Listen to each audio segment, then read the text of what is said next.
Muitas vezes a gente é aprisionada por uns medos do que vão pensar, do que vão dizer, de como você deveria ser ou deveria se comportar.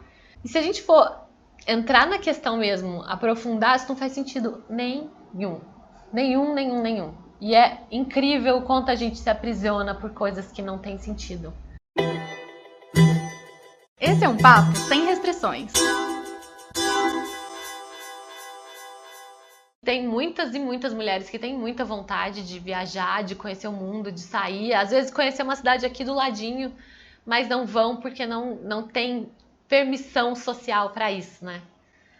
E é muito doido, porque na minha história de família eu tenho mulheres muito independentes. Eu venho de uma família onde essas travas existem, não vou falar que não existem, mas elas existem em menor grau. Eu tenho a bênção da minha avó, que era viajadeira enlouquecida, que depois que ficou viúva jovem, depois que criou os filhos, de repente você ligava na casa dela, ela tinha sumido, ninguém sabia onde ela estava, ela tinha ido viajar. Minha mãe, antes de ficar grávida de mim, antes de casar, ela fez um mochilão pelo Nordeste. Então eu cresci ouvindo essas histórias e eu tenho essa bênção das minhas mulheres, dos meus exemplos, para poder fazer o que eu faço com tranquilidade. Então eu vejo que algumas coisas que são muito naturais para mim não são para muitas mulheres. É uma coisa que às vezes é uma segurança, uma confiança que muitas vezes vem de casa. Mas ainda assim, sendo mulher, eu entendo e vivo muitos medos, que eu acho que são quase universais, né? A gente é criada muito na base do medo, mas assim, os medos paralisam a gente de muitas formas. O medo da violência, eu acho que ele é completamente compreensível, porque realmente, sendo mulher, a gente vive muitas coisas no nosso dia a dia, dentro de casa, muitas vezes na rua, que a gente se coloca numa situação que a gente se sente vulnerável. Mas sair de casa sozinha pode fazer sentido se você for ali na padaria, mas você pegar um avião e ir para outro país sem companhia mete medo em muita gente, sabe? E por algumas coisas que não fazem muito sentido, que aprisionam a gente. Eu falo muito sobre isso. Pensar sobre mulheres que não fazem o que querem, que não vão fazer uma viagem sozinha, mesmo tendo todas as condições, porque elas têm medo do que vão pensar. E isso eu acho que é uma das maiores prisões que a gente vive como mulher, né? A gente já carrega um monte de travas por causa de padrões, de padrão de beleza, mas o padrão de comportamento também, ele aprisiona. E como eu tenho esse background aí, essa história de mulheres que viajam livremente, assim, que dentro da minha família isso não é mal visto, eu fiquei pensando, poxa, mas vão pensar o quê, né? Como assim, o que vão pensar? O que vão pensar o quê, assim?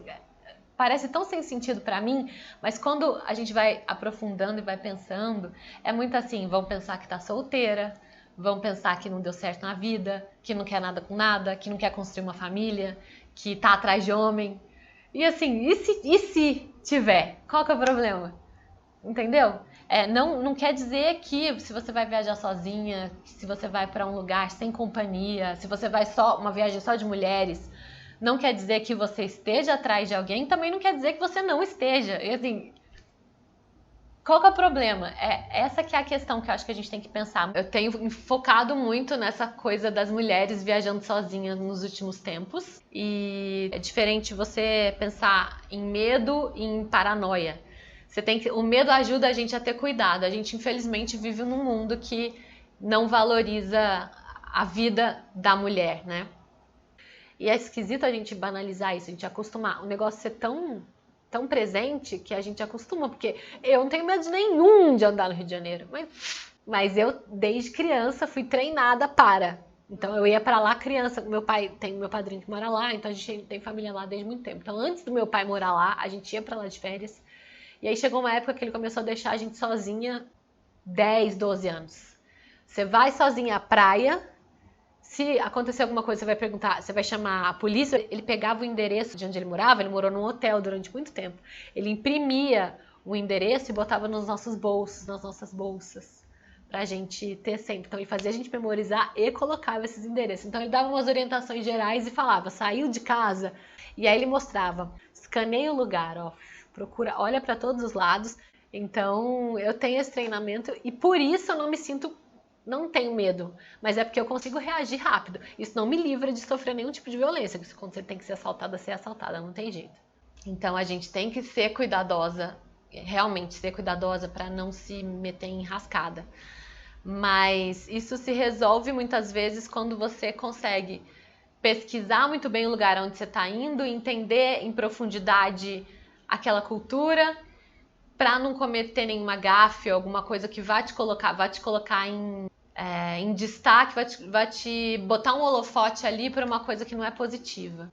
Quando você decide viajar para um destino que tem uma cultura muito diferente da sua, você precisa saber o que é adequado e o que não é adequado naquela cultura. Então é pesquisar e pesquisar e pesquisar incessantemente até entender como se portar naquele lugar sem chamar atenção de um jeito negativo. Então, por exemplo, as meninas que eu conversei que foram para o Irã. O Irã é um país islâmico xiita e elas foram no mês do Ramadã, então elas precisavam usar, assim, de qualquer forma, em qualquer tempo elas precisariam usar o lenço na cabeça. E uma delas, que parecia muito iraniana, sem querer deixou o lenço cair. E nesse mês do Ramadã, a coisa é muito intensa, né? Essa vigilância da cultura, né? Dos costumes. Então, esse lenço dela caiu perto de um policial e o policial abordou achando que ela era iraniana. Ela teve um super problema para explicar que o guia que estava com elas conseguiu explicar que ela era estrangeira. Então, às vezes a gente, não sabendo sobre a cultura, a gente faz algumas coisas que são muito naturais pra gente e que para as outras culturas não são. Então, a gente pode chamar a atenção de um jeito que não é muito legal. Isso parece muito mais uma dica que assusta do que alivia, mas a ideia justamente é o contrário, é você perceber onde você pode pisar com segurança. Talvez se você tem muita vontade de viajar sozinha, não vai começar por um país que tem uma cultura tão diferente, né? Vai por algum lugar que você sabe que você pode ser natural, né? Você pode se comportar como você costumeiramente se comporta sem chamar atenção demais, né? Eu tenho recebido muitas perguntas sobre viajar sozinha, eu tenho falado bastante sobre isso nos meus canais. Por quê? Algumas coisas você pode fazer para se acostumando com a ideia de viajar sozinha. Uma delas é começar a fazer coisas sozinha na sua própria cidade. Eu não estou falando de ir ali na farmácia comprar um remedinho para dor de cabeça. Não estou falando de ir no supermercado. Eu estou falando de almoçar sozinha no restaurante que você gosta, ir ao cinema sozinha, ir ao clube sozinha, passar o dia inteiro sozinha, ir à praia, ao parque, todas as coisas que você faria, que normalmente você chama uma amiga, um namorado, um marido, alguém para ir junto com você, faça sozinha. E faça sozinha, principalmente se você tiver algum impeditivo para a companhia. Então, por exemplo, amiga, vamos ao cinema, poxa, eu não posso. Você vai desistir? Não, você vai. Por quê? Quando você vai fazer essas coisas sozinha, você começa a entender como é que você se sente quando você não tem companhia. Tanto na sua relação com os outros, né, com quem está em volta de você, como é que você se comporta com um monte de gente em volta de você e você sem companhia, quanto você com você mesma. Na hora de tomar as decisões, você não ter que consultar ou não precisar consultar alguém para decidir se você vai comer uma pipoca ou um chocolate, no exemplo do cinema, se você vai no filme A ou no filme B, isso já começa a te dar ideia de como a sua percepção de você mesma quando só tem você ali, mesmo que você esteja rodeada de muita gente. E fazer as outras coisas também, como ir ao clube e fazer coisas em que você se sente exposta estando sozinha, para você ir se acostumando com essa sensação de, olha, as outras pessoas perceberam que eu tô sozinha. Então, como é que você se sente? Às vezes, essa pode ser uma sensação que te causa insegurança nos primeiros momentos, mas se a sua ideia é viajar sozinha, isso vai acontecer o tempo inteiro quando você estiver durante a sua viagem. Então, é muito pensar como é que eu me sinto nesse momento, como é que eu tô agora que eu tô aqui nesse lugar e tem um monte de gente e eu tô sozinha, né? Como é que eu me sinto sendo vista sozinha e como eu me sinto eu comigo, entendeu? Nesses momentos em que você tá sozinha fazendo coisas do cotidiano ou fazendo programas interessantes que você faria com outras pessoas, tenta perceber em que momentos você fica hesitante, em que momentos você fica mais confiante, quais são as situações que te deixam mais desconfortável. Por exemplo, se você tá ali sozinha na fila de cinema, tem alguém te olhando, aquilo te incomoda, né? E é muito muito um exercício de autoconhecimento mesmo. Você vai se avaliar e se entender como você se comporta e como você se sente quando você está sozinha.